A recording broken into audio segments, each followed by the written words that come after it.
வணக்கம் ஜோதி நண்பர்களே. தமிழ் புத்தாண்டு வருட ராசி பலன்கள். தமிழ் வருடங்கள் மொத்தம் 60.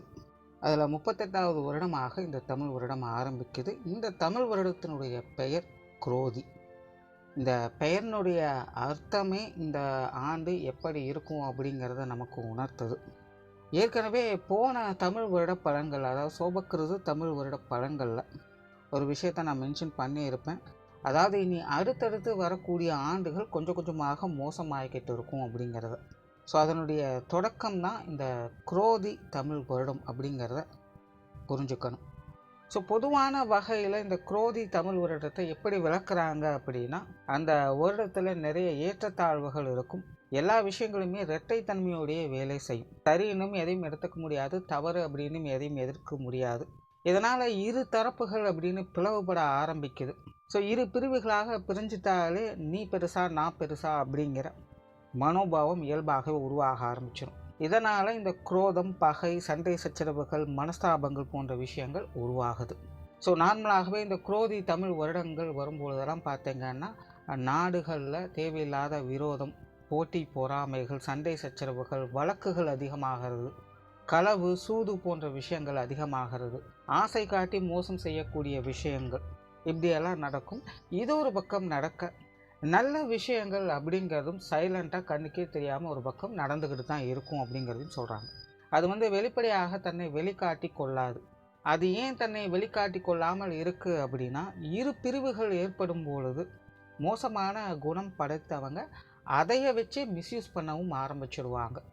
ஸோ நல்ல விஷயங்கள் அப்படிங்கிறது இந்த காலகட்டங்களில் வெளிப்படையாக இருக்காது. அது ஒரு மறைபொருளாகத்தான் செயல்படும் அப்படிங்கிறத குறிப்பிட்றாங்க.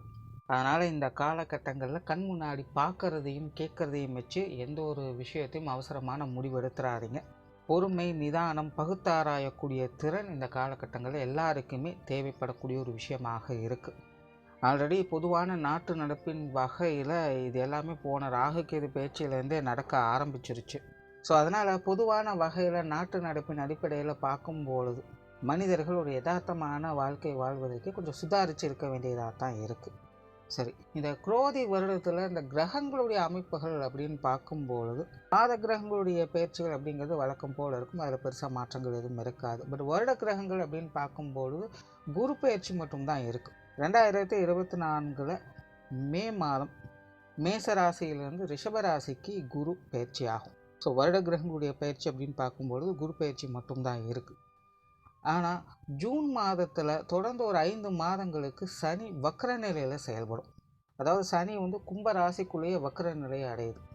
அது போக இந்த ராகு கேதுக்களுடைய சஞ்சாரம் இந்த வருடம் முழுவதுமே மீனத்திலையும் கன்னியிலையும் இருக்கும். ஸோ இந்த அமைப்புகள் தான் ஒவ்வொரு ராசிகளுக்கும் ஒவ்வொரு விதமான மாற்றங்களை ஏற்படுத்தும். அது என்ன அப்படிங்கிறத நீ மேற்கொண்டு பார்க்கலாம். மீனம் ராசிக்கு இந்த குரோதி தமிழ் வருடம் முழுக்க முழுக்க ஒரு கலவையான வருடமாகவே இருக்கும். கிளியராக சொல்லணும்னா மீன ராசிக்காரங்க தனிப்பட்ட முறையில் ரொம்பவுமே உற்சாகத்தோடும் கலகலப்போடும் காணப்படுவீங்க. உங்களுடைய தொலைநோக்கு சிந்தனைகள் அதிகரிக்கவே செய்யும். நிறைய புதிய முயற்சிகள், காரியங்களில் ஈடுபடுவீங்க. உங்களுடைய மதிப்பு மரியாதைகளை உயர்த்தி கொள்வதற்கான விஷயங்களில் ஈடுபட்டு வருவீங்க. அவ்வளோ சீக்கிரம் எதையும் விட்டு கொடுக்க மாட்டீங்க. எல்லா விஷயங்கள், காரியங்களையும் ஒரு தீவிரத்தன்மை இருக்கவே செய்யும்.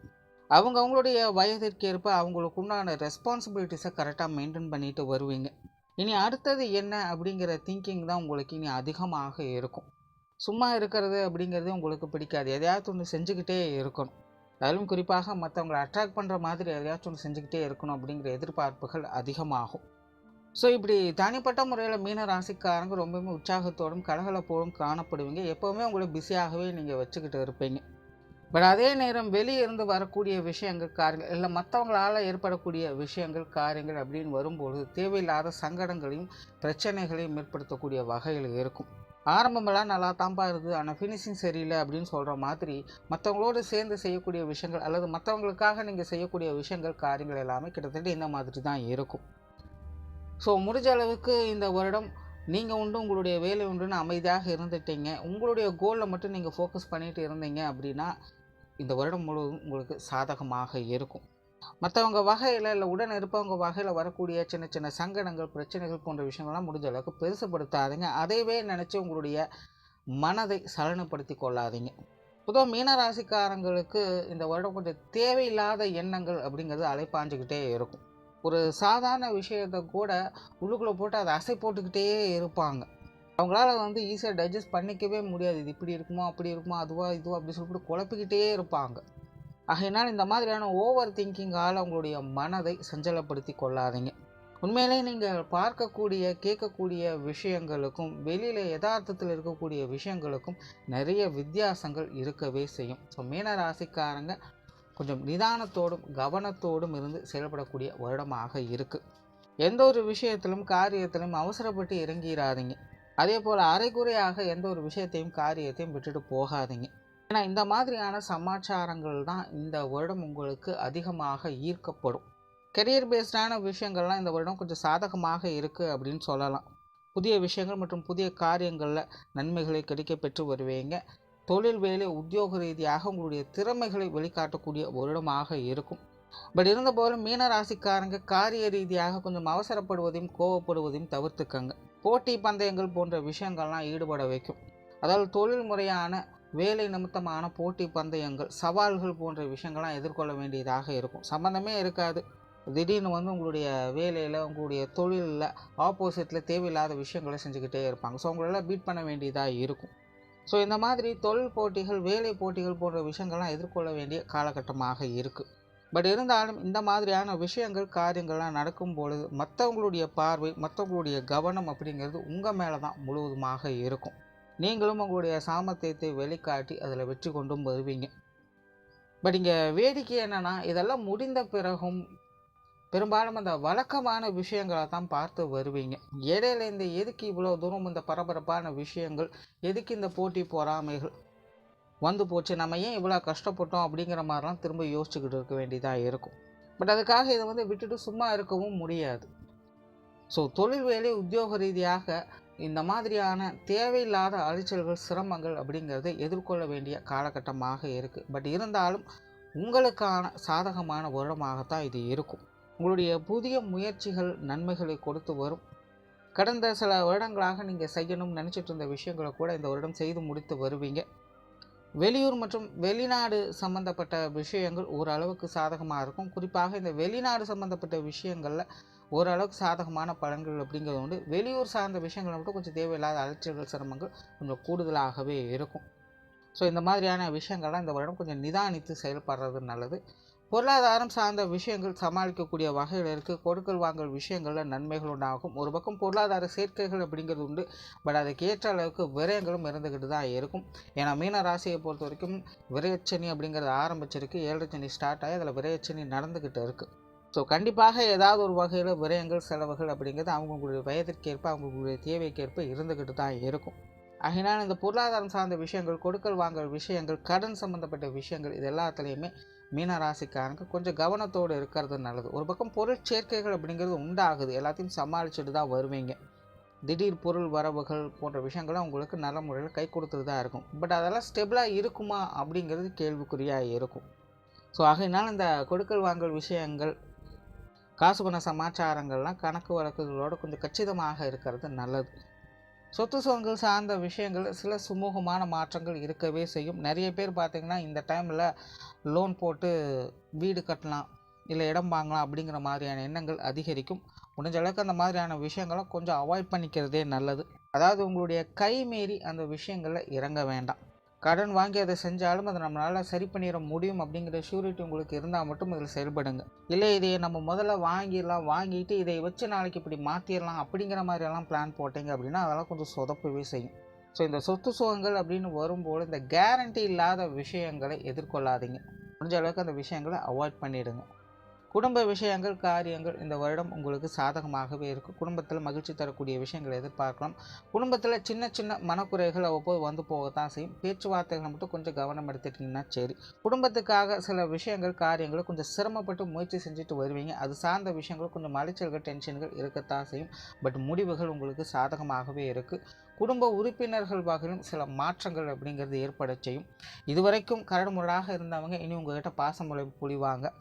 இதுவரைக்கும் பாசமலையில் நினைச்சிட்டு இருந்தவங்கெல்லாம் இனி பார்த்தீங்கன்னா கொஞ்சம் ஆப்போசிட்டில் செயல்பட செய்வாங்க. ஸோ இந்த மாதிரி குடும்ப உறவுகளுக்குள்ளேயே பார்த்தீங்கன்னா ஒரு சேஞ்ச் ஓவர் மாதிரி நடக்கும்.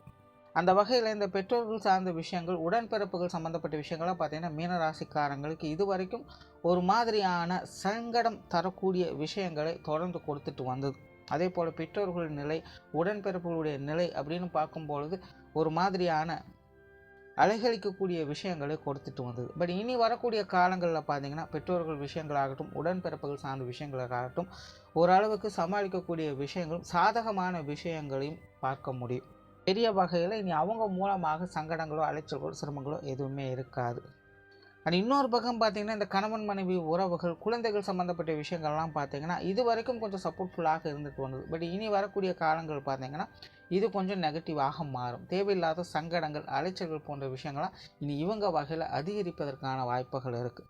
அதாவது ஒரு சாட்டிஸ்ஃபிகேஷன் அப்படிங்கிறது இருக்காது. ஒரு பிரச்சனை முடிஞ்சது அப்படின்னா இன்னொரு பிரச்சனை ஏற்படுகிறோம். பட் அந்யோன்யம் அப்படிங்கிறது அதிகரிக்க செய்யும். அதாவது திட்டிக்கிட்டாவது ஒருத்தரங்க நம்ம நினச்சிக்கிட்டே இருப்போம். அந்த மாதிரி இந்த கணவன் மனைவி உறவுகளாகட்டும், குழந்தைகள் சார்ந்த விஷயங்களாகட்டும், அடித்தாலும் பிடிச்சாலும் நம்மளோட தானே அப்படிங்கிற மாதிரியான சென்டிமெண்ட்டோட சில சங்கடங்களையும் எதிர்கொள்ள வேண்டியதாக இருக்கும். ஸோ இந்த மாதிரியான சமாச்சாரங்களை கொஞ்சம் அனுசரித்து போக வேண்டிய காலகட்டமாக இருக்கும். திருமண விஷயங்கள், புத்திரபாக்கிய அமைப்புகள் இதெல்லாம் ஓரளவுக்கு கண்ட்ரோலாக இருக்குது. அதாவது கோச்சார ரீதியான கிரக அமைப்புகளின்படி திருமண விஷயங்களாகட்டும், புத்திரபாக்கிய அமைப்புகளாகட்டும் இது எல்லாத்துக்குமே ஒரு 50-50 சான்சஸ் தான் இருக்குது. பட் சுய ஜாதகத்தில் உங்களுக்கு கிரக அமைப்புகள் வக்கர நிலையிலிருந்து செயல்பட்டுது அப்படின்னா அவங்களுக்கெல்லாம் இந்த காலகட்டங்களில் கொஞ்சம் சிறப்பாக இந்த திருமண விஷயங்கள், புத்திரபாக்கிய அமைப்புகள்லாம் செயல்படும். காதல் சம்பந்தப்பட்ட விஷயங்களில் நிதானம் தேவை. அதே போல் உற்றார் உறவினர்கள், நண்பர்கள் சார்ந்த விஷயங்கள், பொது விஷயங்கள் மற்றும் பொது காரியங்கள் இது போன்ற விஷயங்களும் கொஞ்சம் நிதானம் தேவை. தேவையில்லாத மனஸ்தாபங்கள், சங்கடங்கள் போன்ற விஷயங்கள் அவ்வப்போது வந்துக்கிட்டு தான் இருக்கும். முன்னாடியே சொன்ன மாதிரி இந்த உறவு முறைகளுக்குள்ள, பழக்க வழக்கங்களுக்குள்ள நிறைய மாற்றங்கள் அப்படிங்கிறது இந்த வருடம் இருந்துக்கிட்டு தான் இருக்கும். நல்லா ஃப்ரீயாக பழகிட்டு இருந்தவங்க கூட கொஞ்சம் கண்டுக்காமல் இருப்பாங்க. இல்லைனா அவங்கள விட்டு நம்மளே கொஞ்சம் ஒதுங்கி இருக்க மாதிரியான சூழ்நிலைகள் கூட ஏற்படலாம். ஸோ இந்த உற்றார் உறவினர்கள், நண்பர்கள் சார்ந்த விஷயங்கள், பொது விஷயங்கள் மற்றும் பொது காரியங்களில் பெருசாக எந்த ஒரு எக்ஸ்பெக்டேஷனும் இல்லாமல் இருக்கிறது நல்லது.